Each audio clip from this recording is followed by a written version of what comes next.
Hello and welcome to bouncing knowledge. CSS3 के video tutorial series में आपका स्वागत है। आज के इस सेशन में हम जिन टॉपिक्स को कवर करेंगे, जैसा कि आप प्रीवियस वीडियो सेशन में देख चुके हैं कि हम मॉड्यूल 1 को कवर कर रहे हैं, जिसमें से हम पहले वीडियो में डिस्कस कर चुके हैं कि CSS क्या है, हम CSS को यूज़ क्यों करें और CSS में हम क्या क्या चीज़ें कर सकते हैं। ऐसा ही हमने प्रीवियस वीडियो सेशन में कवर किया था एनाटमी ऑफ CSS रूल्स और उसके बाद हाउ CSS वर्क्स। और आज हम जिन टॉपिक पे डिस्कशन करेंगे उसमें आता है लिंकिंग CSS टू HTML। तो अगर हमें अपनी HTML फाइल के साथ CSS को लिंक करना है तो हमें क्या क्या चीज़ें इम्प्लीमेंट करनी होगी, कितने तरीके हैं। आज के इस वीडियो ट्यूटोरियल में हम इन्हीं सब चीज़ों पे डिटेल में डिस्कशन करने वाले हैं। लेकिन उससे पहले हम रीकैप करेंगे अपने प्रीवियस वीडियो सेशन का, जिसमें हम ऑलरेडी बता चुके हैं कि हमने एनाटमी ऑफ CSS रूल्स के बारे में डिस्कशन किया। उसके कुछ एग्जांपल्स को हमने जाना कि किस तरह से हम CSS रूल्स को इम्प्लीमेंट करते हैं। उसके बाद हमने ये जाना कि फॉर्मेटिंग और वाइट स्पेसेस का CSS में क्या रोल है और उसका हमारे आउटपुट पर क्या असर पड़ता है, और ब्राउज़र में इन रूल्स को इम्प्लीमेंट करने के क्या फ़ायदे हैं, क्या नुकसान है, इनके बारे में हमने डिस्कशन किया। और फिर हमारा डिस्कशन का टॉपिक था CSS काम कैसे करता है। आई होप कि आपको ये टॉपिक सभी अच्छी तरह से क्लियर हो गए होंगे। तो चलिए आगे बढ़ते हैं आज के टॉपिक की ओर। लेकिन उससे पहले अगर आप इस चैनल पर नए हैं तो प्लीज़ इस चैनल को सब्सक्राइब कर लीजिए। CSS और वेब डिज़ाइनिंग से रिलेटेड आपको detailed content with free PDF notes आपको इस चैनल पर मिलने वाले हैं। तो चलिए आज का डिस्कशन शुरू करते हैं। CSS में लिंकिंग कैसे होती है। हम ऑलरेडी प्रीवियस वीडियो सेशन में भी बात कर चुके हैं कि CSS में हम कुछ ऐसी इंफॉर्मेशंस को रखते हैं जो नॉर्मली हमारी HTML के साथ कनेक्टेड होती है, या HTML मार्कअप की हेल्प से हम उसे एंड यूज़र को प्रेजेंट करते हैं एक अलग तरीके से। इसका मतलब ये है कि हम दो लैंग्वेजेस को आपस में जोड़ना चाहते हैं, जिससे कि ब्राउज़र को ये पता चले कि आप वाकई में HTML का मार्कअप और CSS कोड इन दोनों को कनेक्ट करके कुछ ऐसी हाई लेवल की फ्लेक्सिबिलिटी अटेन करना चाहते हो ताकि हम उसको यूज़र के सामने अच्छे तरीके से प्रेजेंट कर सकें। और ऐसा करने के लिए हमारे पास कई तरीके हैं। 3 तरीके हम इसमें डिस्कस करेंगे। पहला इनलाइन CSS, जिसमें हम स्टाइल एट्रीब्यूट का यूज़ करेंगे। दूसरा डॉक्यूमेंट वाइड CSS, जिसमें हम स्टाइल ब्लॉक का यूज़ करेंगे। और तीसरा ग्लोबल CSS, जिसमें हम एक्सटर्नल CSS डॉक्यूमेंट को अपने HTML फाइल के अंदर इंक्लूड करेंगे। तो चलिए बारी बारी से हम इन तीनों को डिस्कस करते हैं। पहले बात करते हैं इनलाइन CSS की। तो हमारे लगभग हर HTML टैग में हम स्टाइल एट्रीब्यूट को इंक्लूड कर सकते हैं, और इस एट्रीब्यूट की हेल्प से आप CSS को डायरेक्टली उस पर्टिकुलर एलिमेंट के लिए डिफ़ाइन कर सकते हो। और इससे क्या होता है कि हमारा उस पर्टिकुलर एलिमेंट पर कंट्रोल रहता है, बाकी एलिमेंट्स पर उसका कोई अफेक्ट नहीं होता है। लेकिन इसकी कुछ डिसएडवांटेजेस भी हैं कि हम इसमें रीयूजेबिलिटी नहीं कर सकते, क्योंकि CSS का जो कोड है उस पर्टिकुलर एलिमेंट पर ही अप्लाई हुआ है, तो हम उसे दूसरे एलिमेंट्स पर रीयूज़ नहीं कर सकते। हमें दोबारा से उसे उस एलिमेंट के लिए लिखना पड़ेगा। ऐसे ही ये एग्जांपल हम आपके सामने डिस्कस कर रहे हैं, जहाँ पर हमने इनलाइन H1 पर इनलाइन स्टाइल यूज़ किया है, जिसमें हमने स्टाइल एट्रीब्यूट और उसमें 2 प्रॉपर्टीज़ स्पेसिफाई की हैं, कलर और टेक्स्ट का डेकोरेशन। तो चलिए इसको हम प्रैक्टिकली इम्प्लीमेंट करते हैं और इसका आउटपुट हमें इस तरीके का मिलने वाला है। तो हम यहाँ पे सिंपली क्या करेंगे, हमारे पास यहाँ पे HTML का पार्ट लिखा हुआ है इनलाइन CSS। हम इसमें सिंपली क्या करेंगे, H1 में हमने स्टाइल को यूज़ किया और स्टाइल के अंदर हमने सबसे पहली प्रॉपर्टी कलर रखा और इसको हमने सपोज़ ब्लू दे दिया। और सेमीकोलन से हम इसको टर्मिनेट करेंगे। और फिर उसके बाद हमने रखा टेक्स्ट का decoration, text decoration. Text decoration में हमने दिया अंडरलाइन, तो ये हमने स्पेसिफाई कर दिया सेमीकोलन और उसके बाद इसको क्लोज कर दिया। और यहाँ पे हम लिख रहे हैं बाउंसिंग नॉलेज, बाउंसिंग नॉलेज।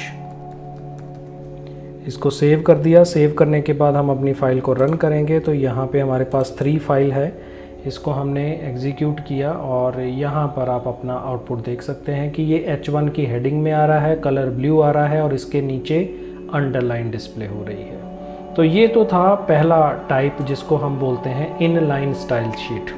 अब इसके बाद एक्सप्लेनेशन की अगर हम बात करें तो आपने नोटिस किया होगा कि इसमें हमने बहुत सारी प्रॉपर्टीज़ डिफ़ाइन की हैं, 2 प्रॉपर्टीज़ डिफ़ाइन की हैं जो कि सेम एलिमेंट पे हैं। तो इस केस के अंदर जो टेक्स्ट का कलर है और टेक्स्ट की जो डेकोरेशन है वो हमने अप्लाई किया है। लेकिन आसान तरीका है ये CSS को यूज़ करने का, लेकिन ये अलग अलग फ़ायदा इसका हमें क्या मिलता है कि हमें एक्स्ट्रा टैग्स यूज़ नहीं करने पड़ रहे हैं और हमें कोई फ़ाइलें इसमें इंक्लूड नहीं करनी पड़ रही हैं। तो ये लोकली हमारे CSS के अंदर ही काम कर रही है। तो रीज़न जो इसके अंदर हमने सिंपली बताया है कि ये CSS को यूज़ करने का सही तरीका नहीं है।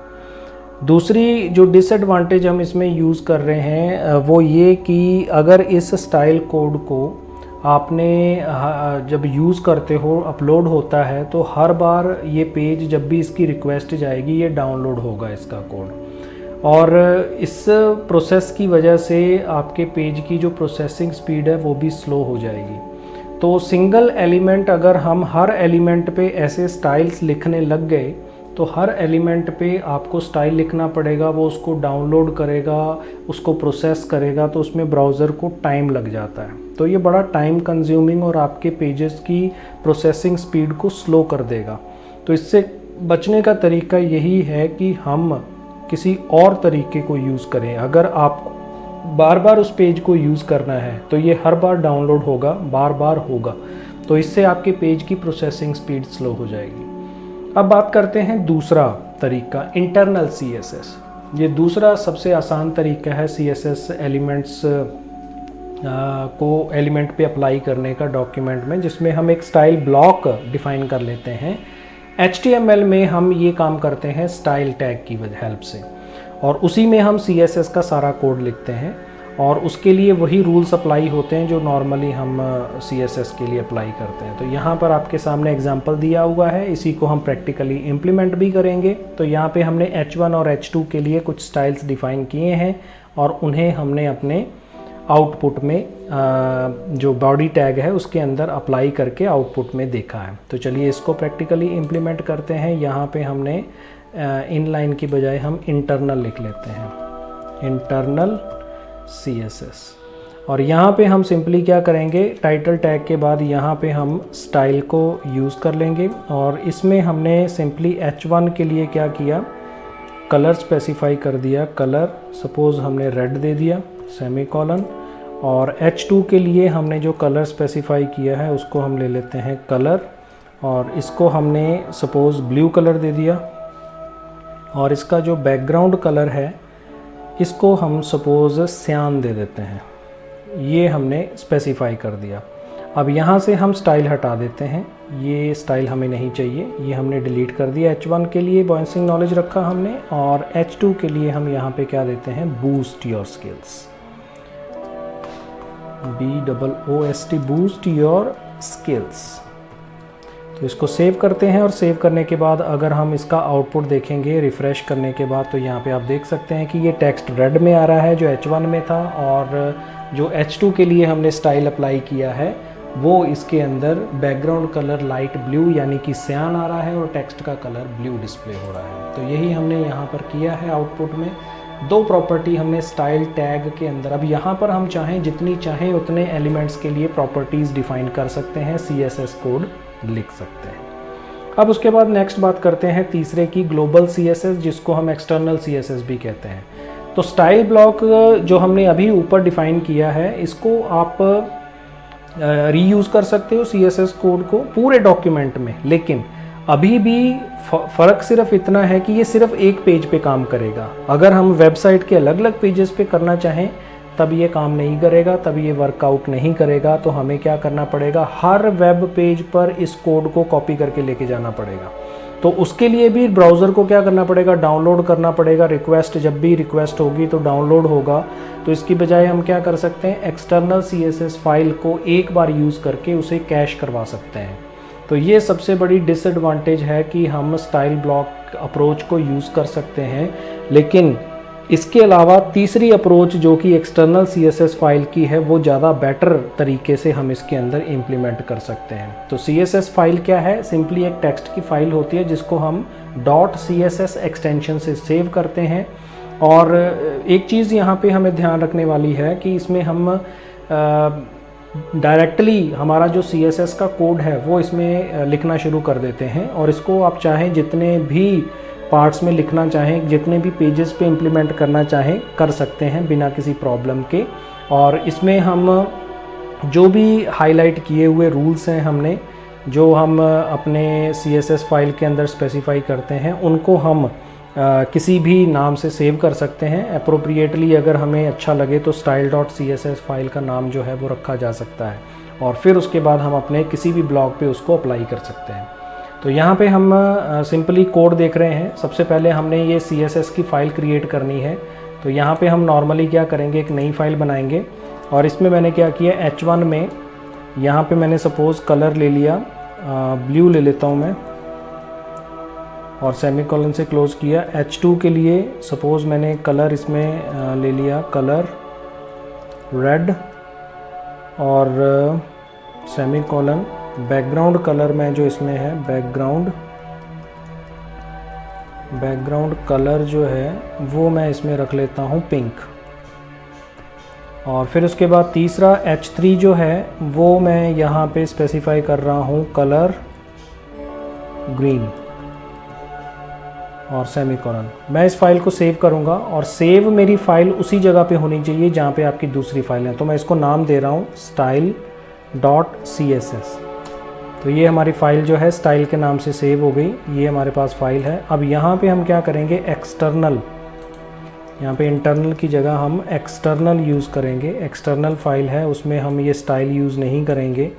उसकी जगह पे हमें सिंपली क्या करना है, यहाँ पे एक कोड लिखना है। ये हमारी दूसरी फाइल है जिसमें हम ग्लोबल CSS है, इसमें हम लिंक का यूज़ करेंगे जिसमें रिलेशन हमारा होगा स्टाइल शीट का, टाइप होगा टेक्स्ट या CSS टाइप। अगर आप स्किप करना चाहें कर सकते हैं। href के अंदर हमें उस फाइल का पोजीशन देना है, लोकेशन देना है। तो ध्यान रहे, अगर आपकी फ़ाइल किसी और जगह पे है तो आपको उसका पूरा पाथ यहाँ पे स्पेसिफाई करना होगा, अगर वो सेम फोल्डर में नहीं है तो इस केस में हमारे पास सेम फोल्डर में मैंने फ़ाइल को सेव किया है। जैसा कि आप यहाँ पे देख सकते हैं, मेरे पास सेम फोल्डर में हमारी 3 फाइल भी है और स्टाइल फाइल भी है। तो हमें क्या करना है, सिंपली फ़ाइल का नाम स्पेसिफाई करना है। तो मैं यहाँ पे क्या करता हूँ, लिंक से स्टार्ट करता हूँ। और लिंक में रिलेशन में हम क्या कर रहे हैं, स्टाइल शीट। और यहाँ पे href के अंदर हम स्पेसिफाई कर देते हैं style.css। ये हमें इसके अंदर स्पेसिफाई करना सिंपली। और उसके बाद यहाँ पे मैं H3 में लिख रहा हूँ, H3 के अंदर ऑनलाइन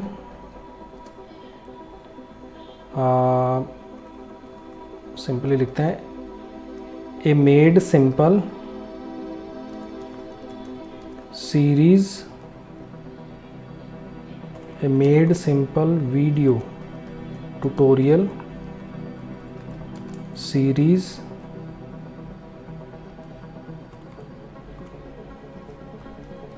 इन हिंदी। तो ये हमने फ़ाइल को सेव किया। और सेव करने के बाद अगर हम इसका आउटपुट देखते हैं तो हमें आउटपुट जो है इस तरीके का दिखना चाहिए। ब्लू कलर में बाउंसिंग नॉलेज आएगा, रेड और पिंक कलर में बूस्ट योर स्किल आएगा, और ग्रीन कलर में हमारा मेड सिंपल आना चाहिए। तो यहाँ पे अगर हम इसका आउटपुट जनरेट करते हैं, फाइल को रन करते हैं, तो हमारे पास रिफ़्रेश करने पर ये आउटपुट जनरेट हो रहा है। ब्लू कलर में हमारा बाउंसिंग नॉलेज डिस्प्ले हो रहा है, रेड कलर में टेक्स्ट है, और पिंक कलर में हमारा बैकग्राउंड है, और ग्रीन कलर में हम सिंपली टेक्स्ट को डिस्प्ले करवा रहे हैं H3 में। तो यहाँ पे हमने एक्सटर्नल फाइल को यूज़ किया है। तीसरी फाइल जो कि हमारी style.css के नाम से है, उसको हमने यहाँ पे यूज़ किया है। अगर हम चाहें तो इसी फाइल को दूसरी फाइल पे भी इम्प्लीमेंट कर सकते हैं, तीसरी फाइल पे भी कर सकते हैं, और जितने भी चाहें आप इसके अंदर अपने एलिमेंट्स के लिए प्रॉपर्टीज़ स्टाइल शीट के लिए सेटअप कर सकते हैं और उसे अपनी पूरी वेबसाइट पर इम्प्लीमेंट किया जा सकता है। तो इस तरीके से ये वर्क करता है। तो इसके एक्सप्लेनेशन की अगर हम बात करें तो इसमें जो नॉर्मली ध्यान देने वाली बात है कि आपकी HTML और CSS फाइल जो है वो सेम डायरेक्टरी में होनी चाहिए, और अगर ऐसा नहीं है तो आपको href के एट्रीब्यूट को मैचिंग पाथ से अपडेट करने की ज़रूरत पड़ेगी। और यहाँ पे हमने क्या किया हुआ है, CSS का सारा कोड जो है उस फाइल के अंदर डिफ़ाइन कर दिया, और उसमें हम सबसे बड़ी एडवांटेज क्या ले सकते हैं कि जो हमने रूल्स डिफ़ाइन किए हैं उनको हम अपनी वेबसाइट के अलग अलग पेजेस पे जितनी बार चाहें यूज़ कर सकते हैं। हमें बार बार कोड लिखने की ज़रूरत नहीं पड़ेगी। और सबसे बड़ा फ़ायदा कि अगर आपको कभी भी कोई चेंजेस करने की रिक्वायरमेंट होती है तो आप उस CSS की फ़ाइल में चेंजेस करके अपनी पूरी वेबसाइट का जो लुक है, जो उसका व्यू है, जो उसका इंटरफेस है, उसको कम्प्लीटली चेंज कर सकते हो। तो इससे क्या होता है कि आपकी वेबसाइट को अरेंज करना, ऑर्गेनाइज़ करना जो है वो बहुत ईजी हो जाता है और आपके लिए बड़ा फ़ायदेमंद होता है।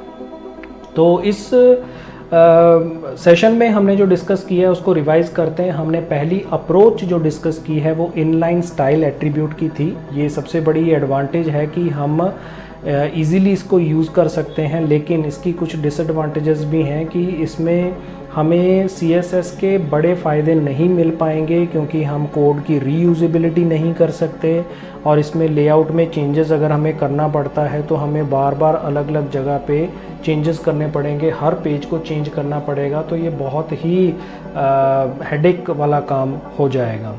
दूसरा जो अप्रोच हमने यूज़ किया वो स्टाइल ब्लॉक का था। ये थोड़ा सा इनलाइन के कंपैरिजन में थोड़ा सा इजी है, या इसको कह लीजिए कि मैनेज्ड है, क्योंकि इसमें सारा कोड जो है वो आपका एक ब्लॉक के अंदर लिखा हुआ है। लेकिन फिर भी यहाँ पर भी आपके लिए थोड़ी सी दिक्कतें ये आएंगी कि आप मल्टीपल पेजेस पे इसको यूज़ नहीं कर पाएंगे। तो इसकी ये डिसएडवांटेज है। एडवांटेज ये है कि आप एक पेज की कोडिंग एक ही जगह रख सकते हैं, उसको मैनेज करना थोड़ा सा आसान हो जाएगा पहली अप्रोच के कंपैरिजन में। तो मल्टीपल पेजेस पे अगर आपको ये करने की ज़रूरत पड़ती है तो ये डिफ़िकल्ट हो जाएगा, और उसका सॉल्यूशन हमें मिलता है तीसरी अप्रोच में। तो तीसरी अप्रोच जो है वो सबसे ज़्यादा यूज़ होती है वेबसाइट पे, और वो कहलाती है एक्सटर्नल CSS फाइल। इसकी सिर्फ एक ही डिसएडवांटेज वो ये है कि इसके साथ थोड़ा काम करना डिफ़िकल्ट होता है, क्योंकि पूरी वेबसाइट के स्टाइल्स इसमें लिखे होते हैं।